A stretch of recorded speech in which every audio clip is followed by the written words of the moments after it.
तर नमस्कार मित्रांनो, पेटकिंग या युट्यूब चॅनल मध्ये आपलं स्वागत आहे।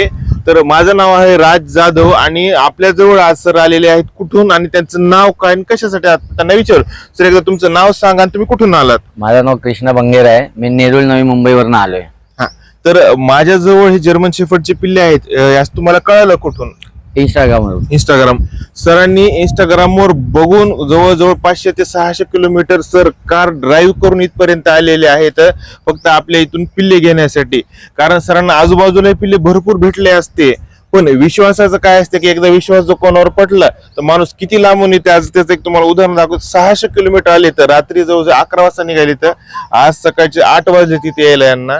एवढ्या लांबून सर आपल्याजवळ फक्त पिल्लू घेण्यासाठी आले। तर जर तुम्हाला जसं फोटो व्हिडिओ मध्ये पिल्लू दाखवलं होतं तसे तुम्हाला पिल्ले दिलेत का? तसंच तर आपण सहसा पेअर देत नाहीत, पण योगायोगाने आपल्याकडे सुद्धा एक फिमेल पपी होता आणि आपले एक मित्र आहेत त्यांच्याकडे एक मेल पपी होता। तर त्या दोघांचेही आई वडील दोघेही वेगवेगळे आहेत, जेणेकरून हे पिल्ले यांच्या घरी राहणार आहेत।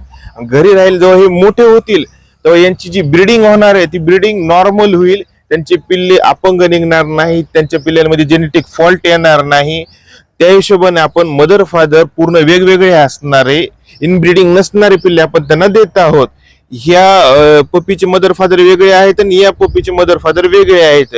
आपण बारीक बारीक गोष्टीचा अभ्यास करून पुढचं फ्युचर बघून आपण पपीज देत आहोत की त्याने करून त्यांच्या इथे त्यांची ग्रोथ चांगली होईल, वाढेल चांगला, आणि जे आपले जे कस्टमर आहेत ते लाईफ टाइम सॅटिस्फाईड राहतील की आम्ही पिल्लू घेतलं तर परळीन घेतलं आणि कोणाकडून घेतलं तर राज जाधव यांच्याकडून घेतलं।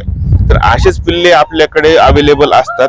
जर तुम्हाला पिल्ले अशी लागत असतील तर 76 20 320 733 हा माझा व्हॉट्सअप नंबर आहे आणि परळी वैजनाथ जिल्हा बीड महाराष्ट्र हे माझं लोकेशन आहे।